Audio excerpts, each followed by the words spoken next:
All right, so this week we are going to continue talking about biographies. Before we left school 3 weeks ago, we read a story about Elizabeth Blackwell, and she was the first woman to become a doctor. I'm sure you all remember that story. So we are going to continue with biographies this week. And for example, I have a ton of biographies that we can read together. I can read to you. So Jane Goodall, Rosa Parks, Harriet Tubman, Sacagawea, and Helen Keller. And I have so many fun activities for Helen Keller that hopefully we can get to if we go back to school in May. So these are biographies. They're books about real people and real events. So now that we do have this book back, I'd like you to find page 284. Looks like this. 284. Sorry, moving this around. If you need to pause the video to find the spot, you can do that. I do have my whiteboard, so if I have things throughout the week, I'm going to start using that. Okay, when you guys are ready, it looks like this. So up in this corner, remember our learning goal. We have a goal for every week. The goal this week in reading, it says I can read a biography and use print and graphic features to help us. So I remember my biography is a form of an informational text. It's a real text.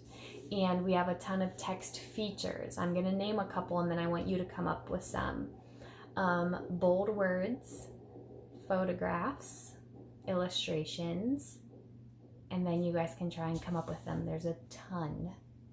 There's a lot. Something comes at the beginning of informational books. An index, yep.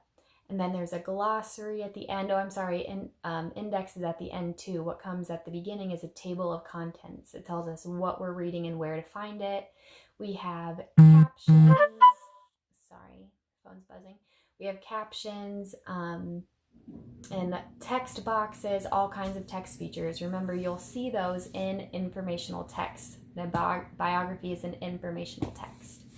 So I'm going to start reading about a biography right here, and I want you guys to be following along in your book. It says, a biography is a type of informational text, so we just went over that. It tells the story of a real person's life, but it is written by another person. So there's an author, there's an other person writing the story about the person. A biography includes main ideas and important details about that person. Then down here at those bullet points, it says it may cover a person's whole life or just a part of the person's life.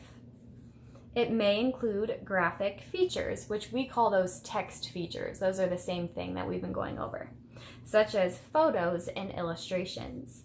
That makes a text easier to understand. So we've been talking about that. Those text features really help us. If we're not understanding completely what is being read, then we can look at the pictures, the illustrations, the captions. We can use those text features to help us understand what we're reading. So there's a very important. And then our curriculum gives you a little tip on how to be a fluent reader. So I'm going to read that last paragraph if you want to follow along. It says, when you practice appropriate fluency, so that just means when you practice appropriate reading, you should be reading at the same rate that you talk, not faster, not slower. Also, read in a voice that matches the feeling of the text and the punctuation. For example, raise your voice for question marks. In reading with expression that sounds like speech is called prosody. So we've been kind of talking about that with our punctuation. When we see an exclamation point, there should be excitement in our voice, and we should be raising our voice a little bit, showing that excitement. And then we have periods, we kind of just use our regular talking voice. And then with a question mark, you raise your voice like, are you asking a question? Are you sure you need to know that? So your voice kind of raises up when there's a question mark. So throughout the reading and your independent reading, you guys can be practicing those voice expressions. So to the next page, 285, that's our anchor chart. Remember, these really help us throughout the week. So if you have questions, I always want you to go here, and this will really help you out. So It's our biography anchor chart. I'm going to read down it and you can follow along. It says a biography is about the life of a real person. Has images like photos or illustrations. It gives facts about the person. And it explores what makes him or her special. And what I think is cool here is they have letters going down in red. Does anyone know what that word makes? It says L-I-F-E, which says life. So a biography is about someone's life, which I think is cool that they did that. Then for an example down here, it says Abraham Lincoln was the president of the United States from 1861 to 1865.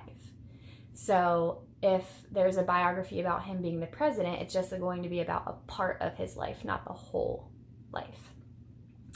And then the next picture is Amelia Earhart. She was the first woman pilot to fly alone over the Atlantic Ocean. That's really cool too. So that is your anchor chart for the week and an example of, or not an example, but a page that you can look to all week that tells you about biographies. So that is your mini lesson on biographies, and please look over this chart, okay?